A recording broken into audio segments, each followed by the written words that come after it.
अस्सलाम वालेकुम रहमतुल्लाहि व बरकातुहू। दोस्तों, आज की वीडियो में मैं आपके साथ एक इंतहाई सिंपल सी आईसी 3 टर्मिनल ऑपरेशन वाली top switch top 224 top 224 IC के बारे में बात करूंगा। इसमें हम देखेंगे कि इसका सर्किट कैसा है, इसको स्टडी करेंगे, डायग्राम पे कैसे वर्क करती है, प्रैक्टिकली कैसे वर्क करती है और इसके अंदर किस तरह के फॉल्ट आते हैं और उन फॉल्ट को हम कैसे ट्रबल शूट करेंगे। चलें स्टार्ट करते हैं। तो अगर आप मेरे चैनल पे पहली दफ़ा विजिट कर रहे हैं तो सब्सक्राइब वाला बटन प्रेस कर लीजिए और फ्यूचर में अगर वीडियो देखना चाहते हो तो बेल आइकॉन बटन प्रेस कर लीजिएगा। वीडियो अच्छी लगे तो लाइक ज़रूर कीजिएगा। चलें स्टार्ट करते हैं। तो ये नज़र तो एज अ ट्रांजिस्टर आती है, इसकी 3 पिनें हैं। तो ये बेसिकली ट्रांजिस्टर नहीं है, ये आईसी है। ये एज अ हार्ट स्विच काम करती है, एज अ टॉप स्विच काम करती है। पहले इसकी डायग्राम देखेंगे, फिर इसको प्रैक्टिकली देखेंगे और इसमें आने वाले मुमकिन फॉल्ट जो इसमें आ सकते हैं। यहाँ पे हम डायग्राम देखते हैं तो 220 वोल्ट हम अप्लाई करते हैं। ये यूनिवर्सल पावर सप्लाई है। आप कह सकते हैं कि 85 से लेकर 265 वोल्ट तक ये चलती हैं, 245 वोल्ट तक चलती हैं। तो ये ऑटोमेटिकली ये फ्लाई बैक कन्वर्टर में यूज़ हो रही हैं। ऑटोमेटिकली अपना ड्यूटी साइकिल एडजस्ट करते हुए, अपनी फ्रीक्वेंसी एडजस्ट करते हुए हमें आउटपुट में वोल्टेज देते हैं। ये ऑफलाइन स्विचर होता है।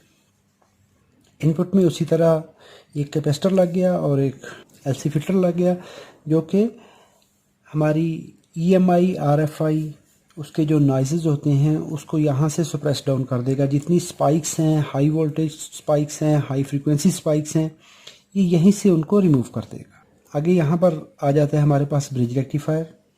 ब्रिज किसी भी शेप में हो सकता है। यहाँ पे 4007 डायोड लगा के उसने इसको डिज़ाइन किया है। इसके आगे एक 5D11 NTC लगा हुआ है, जो कि इन रश करंट को बचाने के लिए, क्योंकि आगे हमारा ये कैपेसिटर लगा हुआ है। जैसे ही हम सप्लाई देते हैं इसको, तो चूँकि ये कैपेसिटर हमारा बिल्कुल ब्लैंक होता है, अगर यहाँ पर करंट लिमिट ना करवाई जाए तो ये कैपेसिटर, चूँकि खाली कैपेसिटर, बिल्कुल ब्लैंक कैपेसिटर, एम्प्टी कैपेसिटर, बिल्कुल इसमें कोई चार्ज नहीं होता, तो जैसे ही इसको चार्ज मिलेगा तो ये बहुत ज़्यादा करंट ड्रा करेगा। तो इब्तदाई तौर पर जो फ्लो होने वाली करंट है उसको यहाँ पर स्टॉप करवाया जाता है, लिमिट करवाया जाता है। फॉर एग्ज़ाम्पल, अगर ये कैपेसिटर हम लगाएं तो इनिशियल जो सर्ज लेगा तो आप कह सकते हैं वो 100 एम्पियर तक भी जा सकती है। तो ये डायोड हमारे इतनी ज़्यादा करंट प्रोवाइड नहीं कर सकते। फ्यूज़ हमारा लिमिटेड है। क्योंकि इस कैपेसिटर को चार्ज करवाना है तो यहाँ से ये कैपेसिटर चार्ज होगा, फिर ये नॉर्मल अपना फंक्शन स्टार्ट कर देगी। यहाँ पर लगी हुई है एक रजिस्टर, एक कैपेसिटर, एक डायोड। इसको हम देखते हैं यहाँ पर प्राइमरी है ट्रांसफार्मर की। जो पॉजिटिव वोल्टेज 400 वोल्ट का कैपेसिटर लगा हुआ है, अगर 220 देंगे तो उसको 1.41 से मल्टीप्लाई करेंगे, जितने भी वोल्टेज बनेंगे 230, 330, 340, अगर 220 दिए हैं तो 320 वोल्ट के करीब यहाँ पे आएंगे। तो ये उसको रिपल्स को रिमूव करके चार्ज कर लेगा और ये सप्लाई हमारी यहाँ पर अप्लाई हो जाती है। ये वोल्टेज जब यहाँ पर पहुँच गए तो अगर यहाँ पर देखेंगे तो एक ट्रांसफार्मर की ये प्राइमरी है। प्राइमरी में से गुजरने के बाद ये पॉइंट एक बनता है हमारा। इसके साथ आगे एक 3 टर्मिनल कंपोनेंट लगा हुआ है जिसका ड्रेन, सोर्स और कंट्रोल पिन है। ये है टॉप 224 आईसी, टॉप 224Y है। ये एक कंप्लीट फैमिली है। इसकी एक स्विचिंग फ्रीक्वेंसी है। ये 100 किलोहर्ट्ज़ पे ये स्विच काम करता है। क्या करता है कि 100 किलोहर्ट्ज़ ये ऑन, ये यहाँ से इसको एक साइकिल दिया जाता है। इसको कहते हैं एक साइकिल। यहाँ से स्टार्ट हुआ, ऑन हुआ और यहाँ तक पहुँच गया। इसको कहा जाता है एक साइकिल, 1 हर्ट्ज़। और ये आईसी 100 किलो हर्ट्ज़ पे, यानी 1 सेकंड के अंदर 100 किलो। 100 किलो का मतलब होता है किलो हज़ार को कहते हैं। तो 1 सेकंड के अंदर ये आईसी 1 लाख मरतबा, अभी 100 को अगर हम इस तरह लिखेंगे 100 किलो हर्ट्ज़, तो ये 1 लाख मरतबा ये आईसी ऑन ऑफ होती है 1 सेकंड के अंदर। ये देखिए कितना इसका शॉर्ट टाइम है, बहुत थोड़ा सा टाइम है, उसके अंदर ये ऑन ऑफ करेगी। अभी इस आईसी ने अभी इस साइड पे देखेंगे तो ये नेगेटिव है, ग्राउंड है कैपेसिटर का, जो मेन प्राइमरी ग्राउंड है। और यहाँ से देखेंगे तो ये सोर्स और ड्रेन। अभी सोर्स से ड्रेन की तरफ यहाँ से आप कह सकते हैं इसके अंदर ऐसे एक स्विच लगा दें। एक मॉसफेट है, मैं मैकेनिकल स्विच ही बताता हूँ आपको कि जी समझाने के लिए। तो ये आईसी बेसिकली क्या कर रही है कि ग्राउंड लेगी और डायरेक्टली यहाँ से इस ग्राउंड को 1,00,000 बार 1 सेकंड में 100 किलो हर्ट्स 100,000 बार, यानी 100 किलो 100,000 या 1,00,000 बार। तो इतनी बार जब ये स्विचिंग करेगी तो यहाँ पर जो हमने ये डीसी वोल्टेज बनाए थे, तो इन डीसी वोल्टेज का लेवल इस तरह हो जाता है। ये on off on off on off होगी। तो एक्चुअल हम ऑन ऑफ करवाने से करवा क्या रहे होते हैं, इस ग्राउंड को ऐसे गुजार रहे होते हैं। तो ये कैपेसिटर हमारा चूंकि 330 वोल्ट पे चार्ज है, तो हम कह सकते हैं कि यहाँ पर जो वोल्टेज की स्विचिंग होगी वो 330 वोल्ट डीसी की स्विचिंग हो रही होती है। लेकिन चूंकि ऑन ऑफ होता है, अभी ट्रांसफार्मर के अंदर क्या हो रहा होता है कि ट्रांसफार्मर बेसिकली तो एक उसकी प्राइमरी क्या है कि एक वायर का पीस है। वायर आपने एक कोर के ऊपर फेरेट के ऊपर लपेटी हुई, उसके अंदर जैसे ही आप वोल्टेज अप्लाई करते हैं तो उसमें करंट फ्लो होती है। जैसे ही हमने यहाँ से वोल्टेज अप्लाई कैसे किए, पॉजिटिव इस साइड पे है, तो इस साइड पे हमने एक स्विच लगा दिया, उसको ऑन ऑफ कर रहे हैं ऑन ऑफ कर रहे हैं। तो इसके करने से क्या होगा कि इसके अंदर कभी करंट चलेगी कभी नहीं चलेगी, कभी चलेगी कभी नहीं चलेगी। तो जो करंट चलेगी, तो इंडक्टर के अंदर जब हम कोर लगा देते हैं, किसी कॉइल के अंदर एक कोर रखते हैं, तो वहाँ पर मैग्नेटिक फील्ड बनता है, मकनातीसी लहरें बनती हैं। तो वो मकनातीसी लहरें फैलती सिकुड़ती हैं। जैसे ही हम वोल्टेज अप्लाई करेंगे, करंट चलेगी, तो वहाँ पर मैग्नेटिक फील्ड ऐसे फैलेगा। जैसे ही वोल्टेज अप्लाई करेंगे तो मैग्नेटिक फील्ड वहाँ पे ऐसे फैलेगा, मकनातीसी लहरें क्या बनेंगी, इसके अंदर ऐसे बनेंगी। तो ये लहरें क्या करती हैं, कट करती हैं। ये वेव्स जो होती हैं, इलेक्ट्रोमैग्नेटिक वेव्स, वो कट करती हैं इस वाइंडिंग को भी और जितनी भी वाइंडिंग उसके करीब पड़ी होंगी। तो प्राइमरी हमने एक ही कोर के ऊपर पहले प्राइमरी लपेट देते हैं, सेकेंडरी और जितनी वाइंडिंग्स होती है वो लपेटी हुई होती हैं। तो क्या करती हैं ये मैग्नेटिक वेव्स, ये लेयर्स, ये रेज इसको कट करेंगी। तो जब भी किसी डेड कॉइल में एक साकन पड़ी हुई जो कि डेड है, जिसमें कोई चीज़ नहीं है, उसको जब मैग्नेटिक फील्ड कट करता है तो वहाँ पे वोल्टेज इंड्यूस होते हैं, वहाँ पे वोल्टेज जनरेट होते हैं, वोल्टेज पैदा होते हैं। जनरेटर के अंदर क्या होता है कि जनरेटर के अंदर भी एक मैग्नेट है, वो चाहे परमानेंट हो या आपने खुद से आर्टिफिशियल मैग्नेट बनाया है। तो वो क्या करता है कि जब हम उसको रोटेट करवाते हैं, घुमाते हैं, तो उसके घुमाने से वो मैग्नेटिक फील्ड स्टेटर को कट करता है। तो जब वो कट करता है तो वहाँ पे वोल्टेज पैदा होते हैं। क्यों? कि वो मैग्नेटिक फील्ड उसको कट कर रहा होता है। तो उसी तरह आप समझ लें कि यहाँ पर हमने कोई चीज़ घुमा नहीं रहे, बल्कि इस मैग्नेटिक फील्ड को हम वेरी करवा रहे होते हैं। जब वो वेरी करता है तो इस वाइंडिंग को भी कट करता है। जब इसको कट करेगा, इसमें से मैग्नेटिक फील्ड इसमें से गुजरेंगी। एक्चुअल वाइंडिंग कट नहीं हो रही होती है, हम वो कट का लफ्ज़ इस्तेमाल करते हैं कि ये मैग्नेटिक फील्ड ऐसे इसको भी साथ साथ इसमें से भी गुजर रहा होता है। जैसे गुजरेगा, अभी फिजिकल कनेक्शन नहीं होता, सिर्फ जो रेज हैं, जो वेव्स हैं, जो लेयर्स, जो हमने कहा कि लहरें बनी हैं, वो लहरें इसमें से कट कर रही होती हैं। तो इसमें वोल्टेज बन रहे होते हैं। जितनी लेयर्स ज़्यादा कट करेंगी, जितना मैग्नेटिक फील्ड स्ट्रांग होगा, उतना ही वोल्टेज आउटपुट में ज़्यादा बनेंगे। पहली बात हो गई। अच्छा, इस आईसी को जैसे ही हम सप्लाई देते हैं तो इनिशियली ये इंटरनल वोल्टेज लेकर यहाँ से अपने ड्रेन से जो हमने पॉजिटिव वोल्टेज दिए हैं वो लेकर स्विचिंग स्टार्ट करती है। जैसे ही स्विच स्टार्ट करेगी तो जो मैग्नेटिक फील्ड बनेगा वो इस वाइंडिंग को भी कट करेगा। यहाँ पे 1, 2, 3 जितनी भी वाइंडिंग होगी, ये सप्लाई मल्टी आउटपुट है। लेकिन मैं इसमें सिर्फ आपको समझाने के लिए बहुत ज़्यादा झंझट नहीं बना रहा, मैं आपको सिर्फ एक एग्जांपल दे रहा हूँ कि ये इस तरह से फंक्शन करेगा। जितनी भी वाइंडिंग होगी उतनी हर वाइंडिंग में जितने टर्न रेशो होंगे उतने वोल्टेज बनते जाएंगे। अभी बात आती है इस जगह पर, वोल्टेज बने। यहाँ पर हमने एक रेक्टिफायर लगाया, रेक्टिफायर लगाकर हमने इस ऑप्टो कपलर को ये वोल्टेज इसके कलेक्टर पर दे दिए। अभी ये कलेक्टर से वोल्टेज आउट, एमीटर से वोल्टेज आउट नहीं करेगा, ये एक स्विच के तौर पे काम कर रहा होता है। अभी पहली दफ़ा मैग्नेटिक फील्ड बना, फैला, कब तक? जब तक ये स्विच ड्राइव करेगा, जब तक ये ऑन रहेगा। जैसे हमने कहा 1 सेकंड में 1 लाख बार इसने स्विच करना है, तो 1,00,000वां हिस्सा 1 सेकंड के अंदर इतनी देर के लिए ऑन रहेगा, इतनी देर के लिए ऑफ रहेगा। जैसे ही ऑन होगा मैग्नेटिक फील्ड फैला, जैसे ही अभी ये ऑफ टाइम आया, इस स्विच ने ओपन होना है। जैसे ही ओपन हुआ तो ये जो मैग्नेटिक फील्ड बना था ये सिकुड़ेगा। जब वो, जैसे मैंने कहा था कि वोल्टेज अप्लाई करते हैं तो फैलता है, वोल्टेज छोड़ते हैं तो ये मैग्नेटिक फील्ड सिकुड़ेगा। जैसे ही सिकुड़ेगा तो जितने वोल्टेज हमने अप्लाई किए थे उसके सेम अपोजिट डायरेक्शन में यहाँ पर रिवर्स वोल्टेज पैदा होते हैं।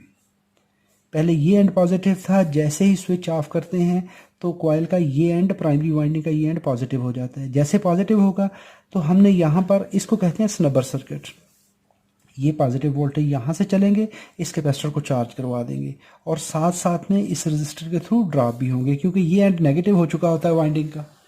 फिजिकली अगर देखें तो यहाँ पर पॉजिटिव है, यहाँ पर नेगेटिव है, लेकिन जब आपने इस कॉइल का एक एंड फ्री छोड़ दिया, ओपन छोड़ दिया और इस कॉइल को डिस्चार्ज करवाना है, तो पॉजिटिव एंड से ये एंड पॉजिटिव हो चुका है, ये एंड नेगेटिव हो चुका है, उस वक्त इसका ताल्लुक उसके साथ नहीं होता उस वक्त, क्योंकि ये सर्किट इस साइड से ओपन हो चुका है।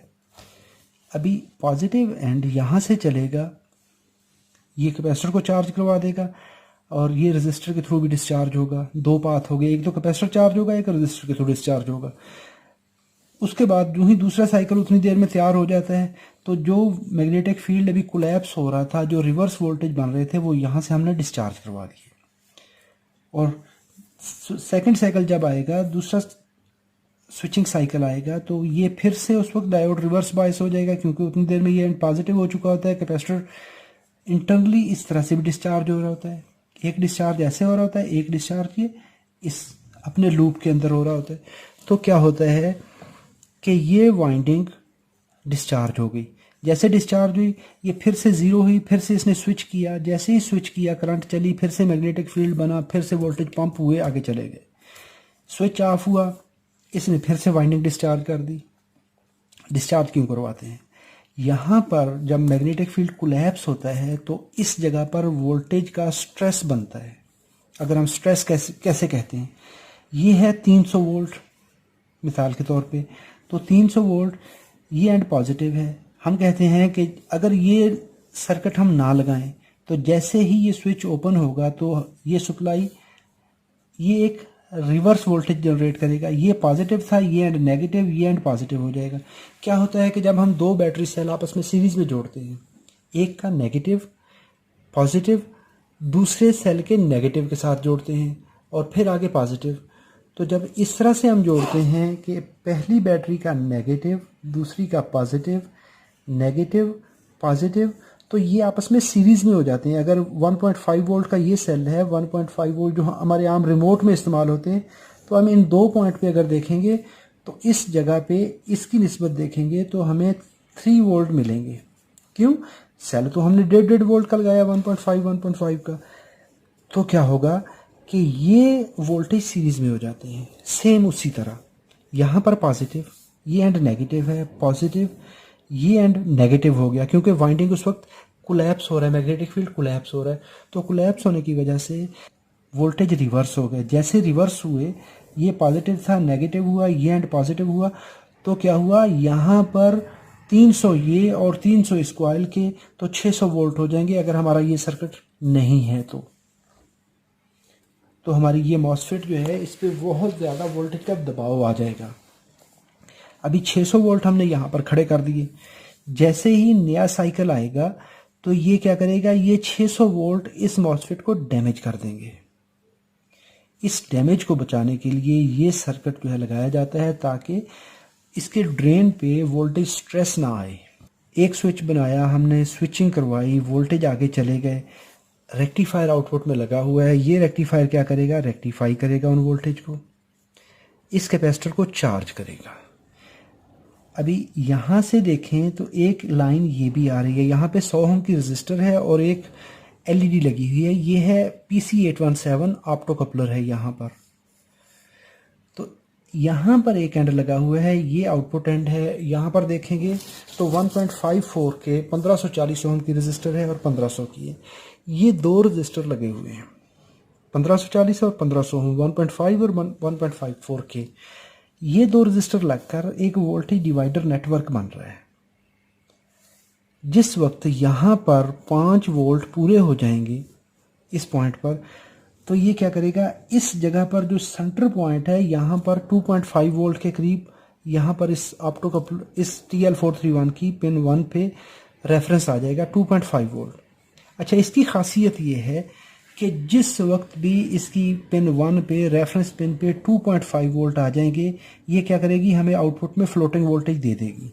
आपने यहाँ पर 25 वोल्ट लगाए, 25 वोल्ट आपने यहाँ पर आउटपुट लिए, 25 को आपने इस तरह से डिवाइड किया इन दो रजिस्टर की कम्बिनेशन बनाकर कि जब 25 वोल्ट पूरे होंगे, ये मैं मिसाल दे रहा हूँ, तो 25 वोल्ट पूरे होंगे तो यहाँ पर 2.5 मिलेंगे। जिस वक्त भी आपको 2.5, अगर आपने फॉर एग्जांपल 10 वोल्ट लिए हैं तो ये रजिस्टर की वैल्यू आप कैलकुलेट करेंगे। कैलकुलेट करने के बाद इस पॉइंट पर जब 2.5 हो जाएंगे तो ये स्विच करवा देगा, ये इस ऑप्टो कपलर को ग्राउंड दे देगा। पॉजिटिव इस साइड से है तो आप कह सकते हैं कि ये एक कंट्रोल स्विच है जिसको आप अपनी मर्जी से रेगुलेट करवा रहे होते हैं। इसको एडजस्टेबल जीनर रेगुलेटर इसलिए कहा जाता है कि हमने जो लेवल यहाँ पर देना है, ये एक जीनर डायोड की तरह काम करता है, लेकिन जीनर फिक्स वोल्ट का होता है। इसके वोल्टेज हम खुद से फिक्स कर रहे होते हैं, एडजस्ट कर रहे होते हैं। तो जब भी इसको इस पॉइंट पर 2.5 वोल्ट का रेफरेंस मिलेगा, रेफरेंस क्या है कि हमने खुद से एक रेगुलेटर को बता दिया कि जब आपको इस पॉइंट पर 2.5 वोल्ट मिलेंगे तो आपने स्विच कर जाना है। कि 5 वोल्ट चाहिए थे, 5 वोल्ट जैसे ही यहाँ पर पूरे हुए इस कैपेसिटर के अक्रॉस, इसने इस एलईडी को ऑन किया। जैसे ही ऑन किया तो ये ट्रांजिस्टर स्विच कर जाएगा। अभी जो वोल्टेज यहाँ पर ऑक्सिलरी में बने थे, इस डायोड ने रेक्टिफाई किए, इसने स्विच करवा के कंट्रोल पिन को दे दिए। कंट्रोल पिन को जो ही मिले तो इस आईसी को पता चल गया, इसको ये वीसीसी भी मिल गया और कंट्रोल वोल्टेज भी है इसको कहते हैं। तो इस आईसी को पता चल गया कि ठीक है जी, जो आउटपुट चाहिए थी वो मिल गई।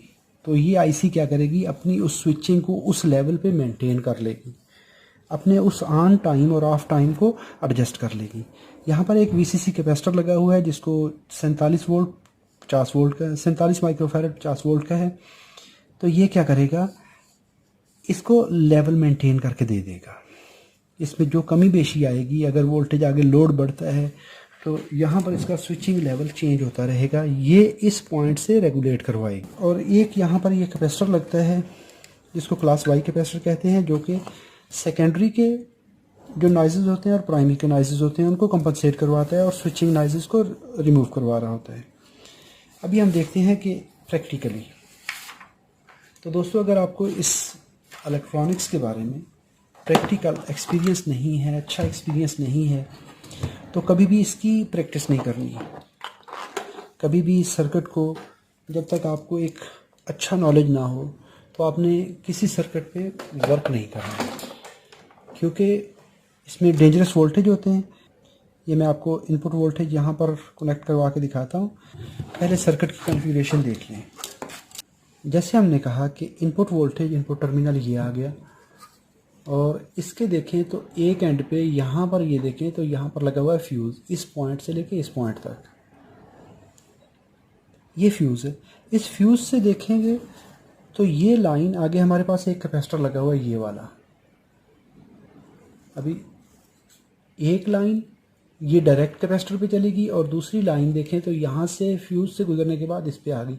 अभी ये कैपेसिटर जो है ये एज अ सेफ्टी है, ये हाई फ्रिक्वेंसी के लिए, हाई वोल्टेज के लिए।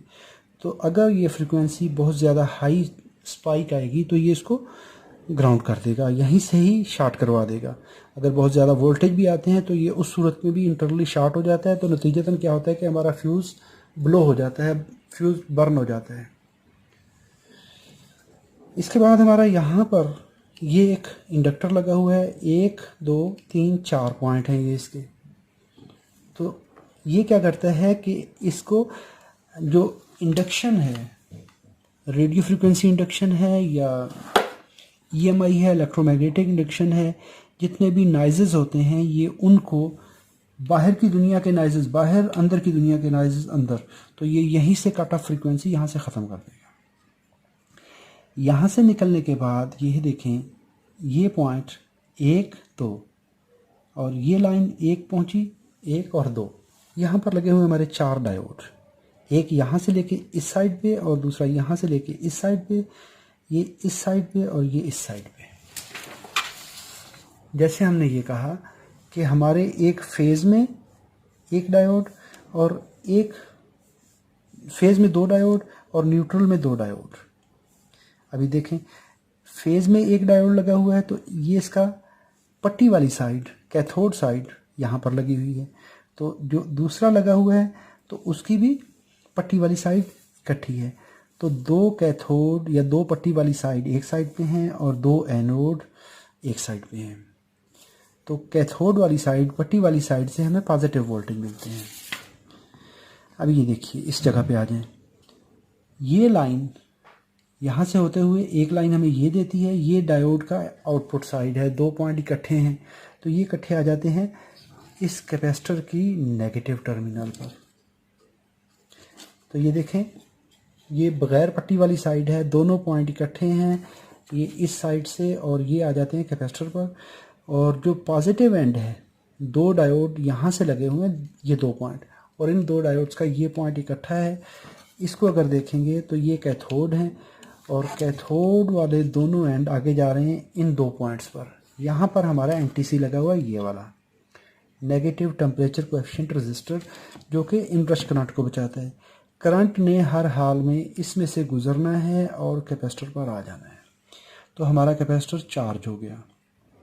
कैपेसिटर का ये एंड यहाँ से निकलता है तो कैपेसिटर ट्रांसफार्मर की वाइंडिंग पे आ जाता है। यहाँ पर 2 कंपोनेंट लगे हुए हैं, एक रेजिस्टर एक कैपेसिटर।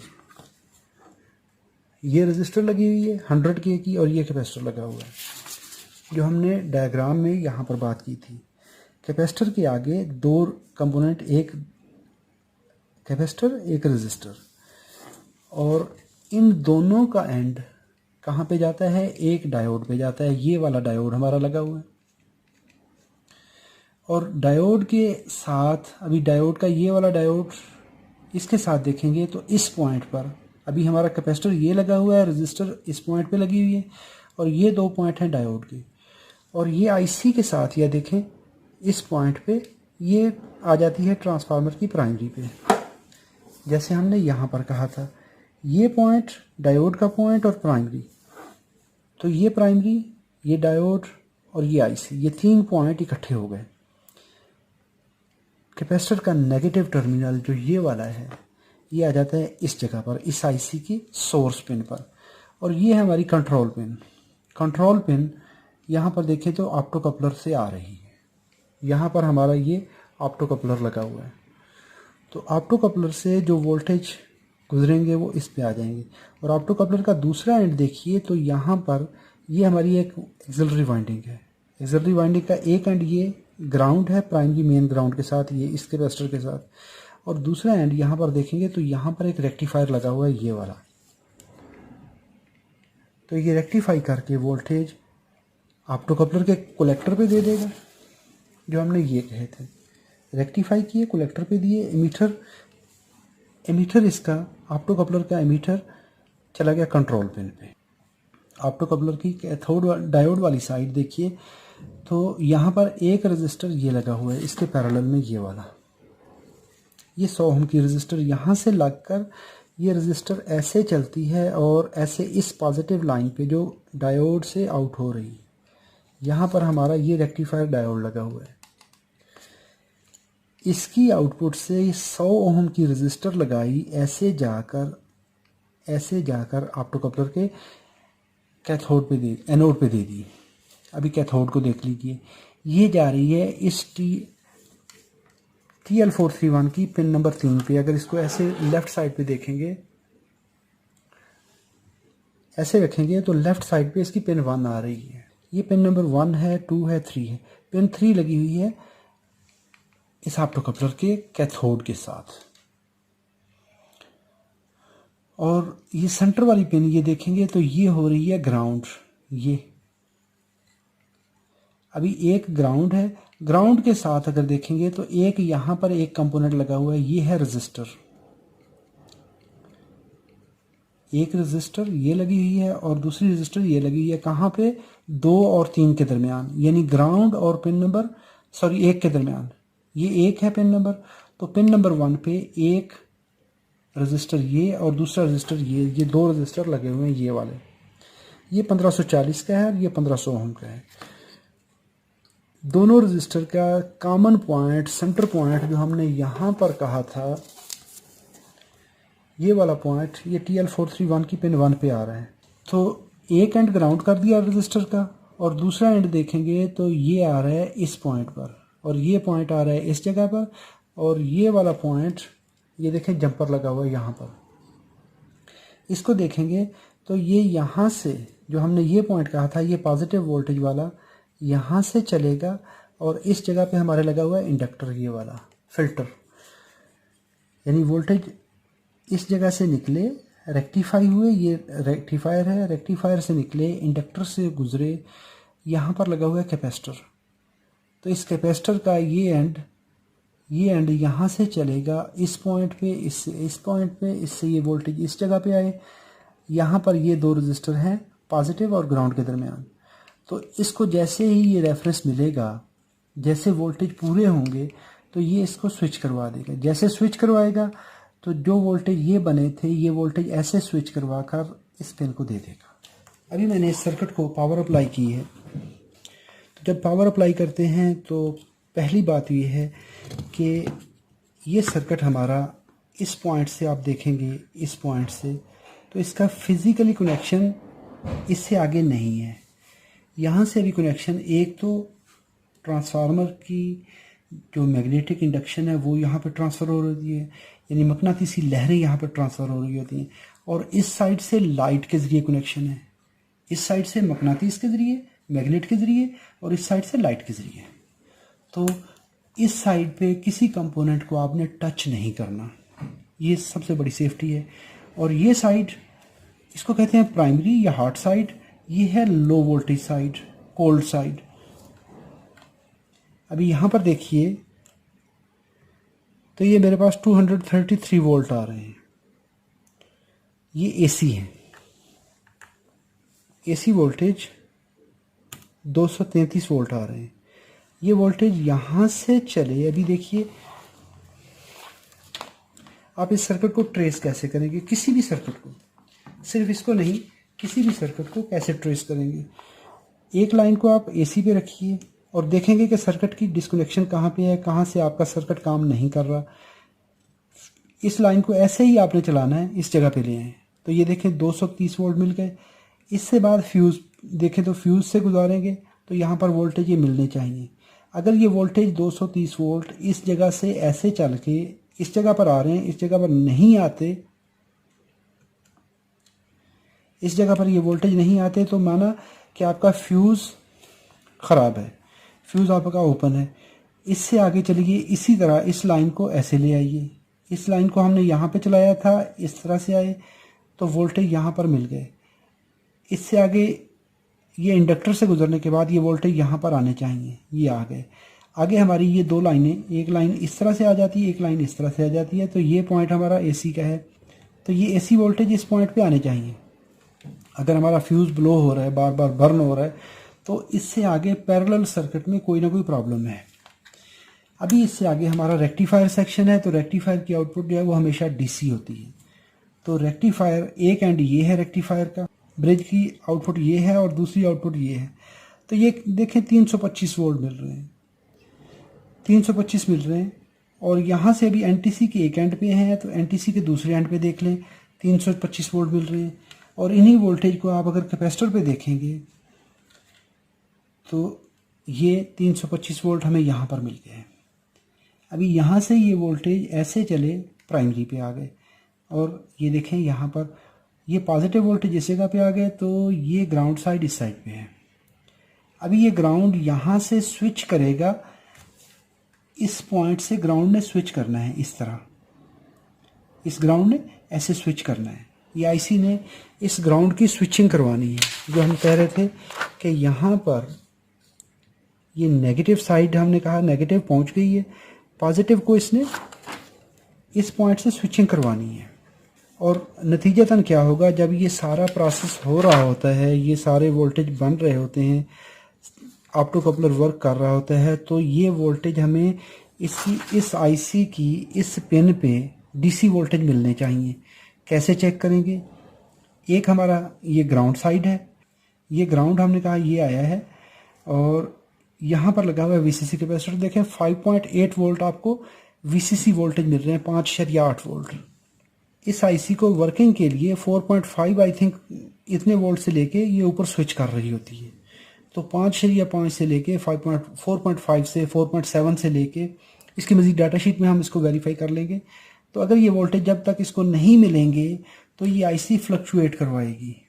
अगर किसी वजह से ये वोल्टेज इसको नहीं मिलते, अभी देखिए आउटपुट में आपको यहाँ पर देखें तो 4.9 वोल्ट मिल रहे हैं। अभी अगर एक कंडीशन ये आती है कि मैंने अभी इस पर फॉल्ट डाला है, कि इसकी मैंने फीडबैक को ख़त्म किया है।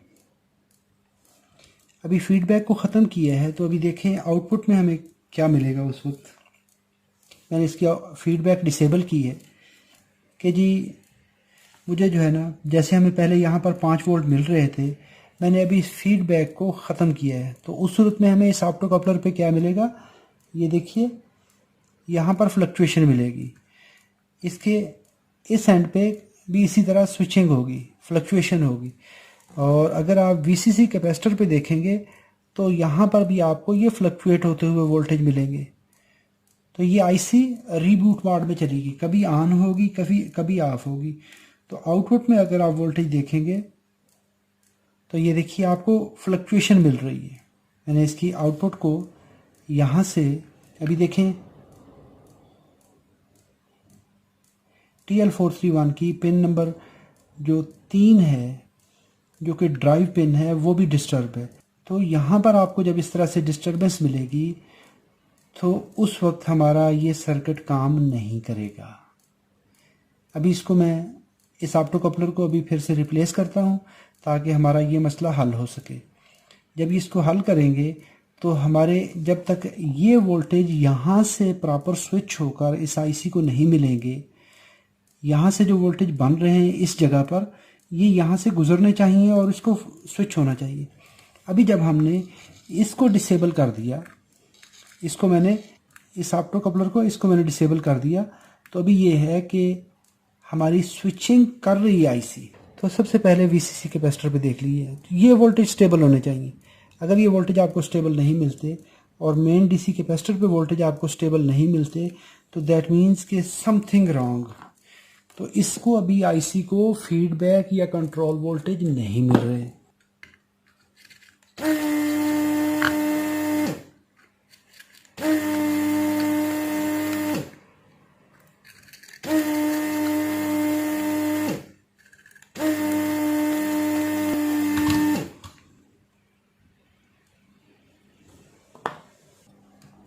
जैसे ही हमारे इस पॉइंट पर वीसीसी कैपेसिटर पर कंट्रोल पिन पर ये वोल्टेज स्टेबल हो जाएंगे, तो उस वक्त ये आईसी अपनी स्विचिंग मेंटेन कर लेती है।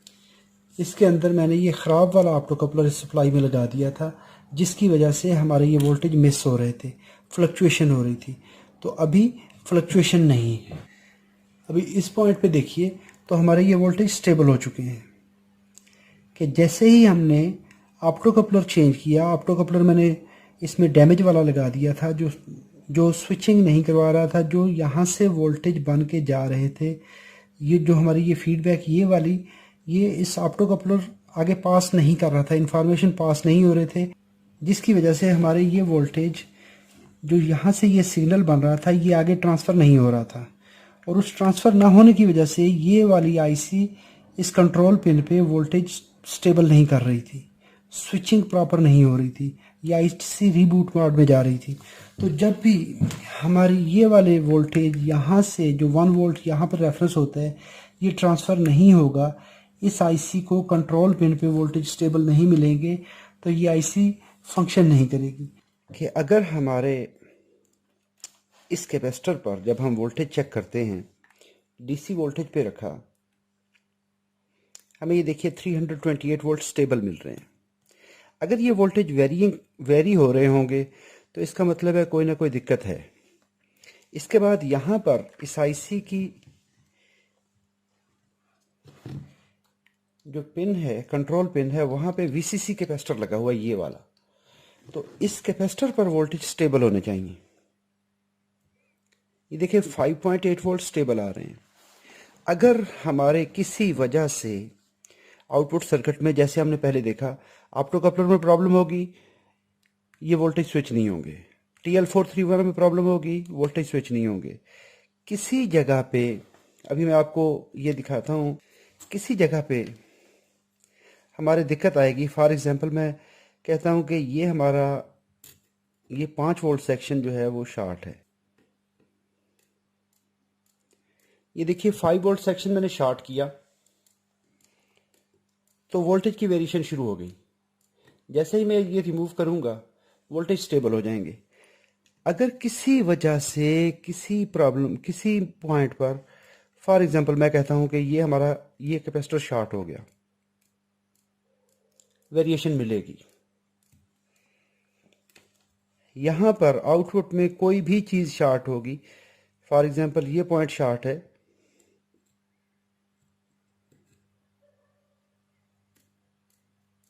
ये देखिए कोई भी कंपोनेंट शॉर्ट होगा तो हमें ये प्रॉब्लम मिलेगी। मैं क्या करता हूं कि इस जगह पर जीनर को शॉर्ट सर्किट करते हैं। जीनर शॉर्ट सर्किट है।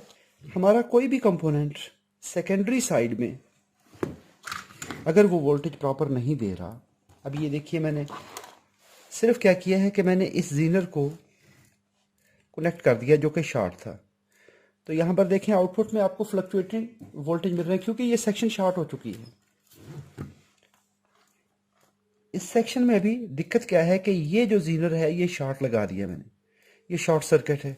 तो यहाँ पर मुझे आउटपुट में वोल्टेज जो है ये देखिए किस तरह से मिल रहे हैं। ये 5 वोल्ट का सेक्शन है और ये इस तरह से कर रहा है।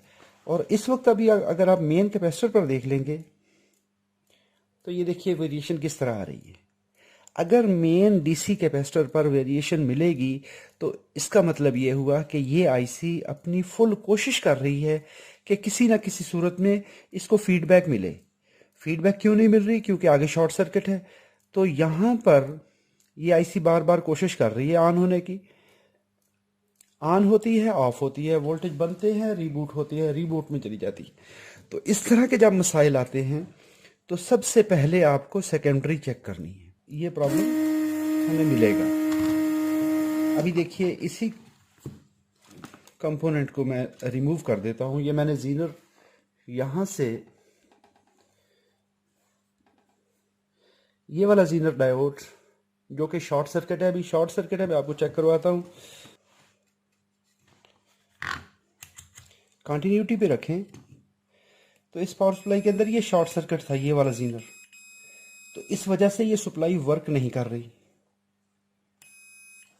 अगर इसमें इस फीडबैक नेटवर्क के अंदर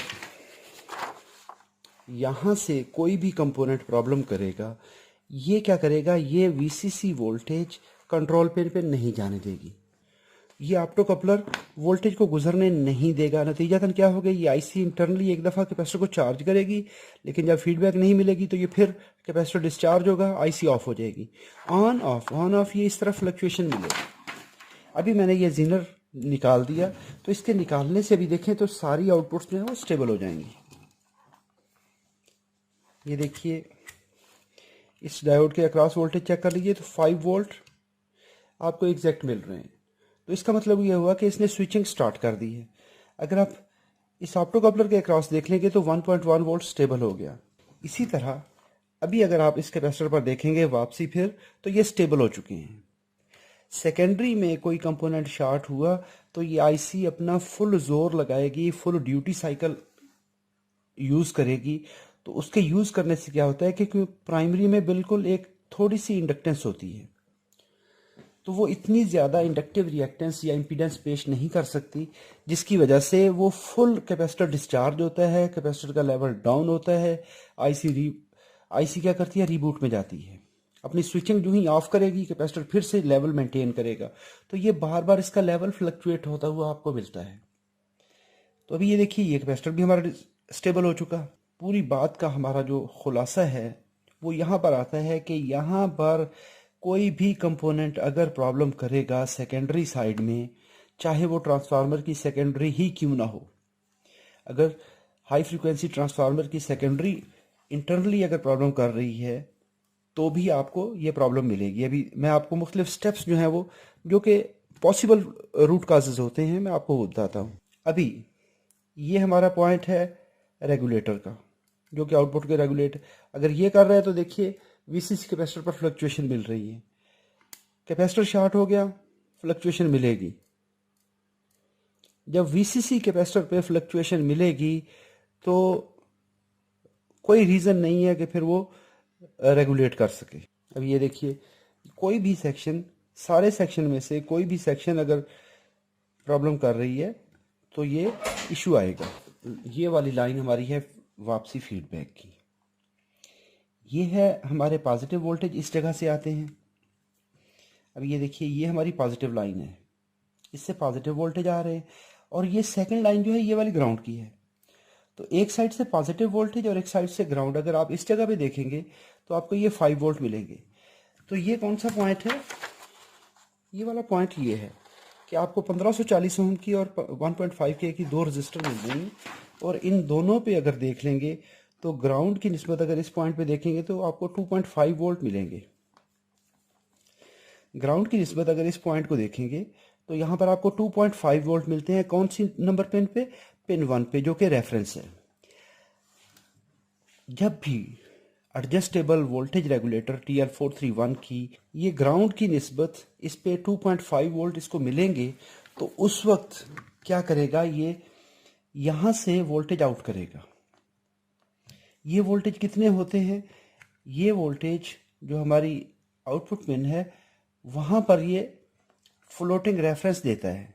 देखिए 1.1 वोल्ट ये आउट करेगा, ये 1.1 वोल्ट आउट करेगा, और 0.2 वोल्ट जो हमारा सीरीज डायोड लगता है, सीरीज रजिस्टर सॉरी लगता है, तो 0.2 वोल्ट वो ड्रॉप कर गया। तो टोटल जो इसने अभी आउट किए वो इस पॉइंट से लेके इस पॉइंट तक 1.3 वोल्ट।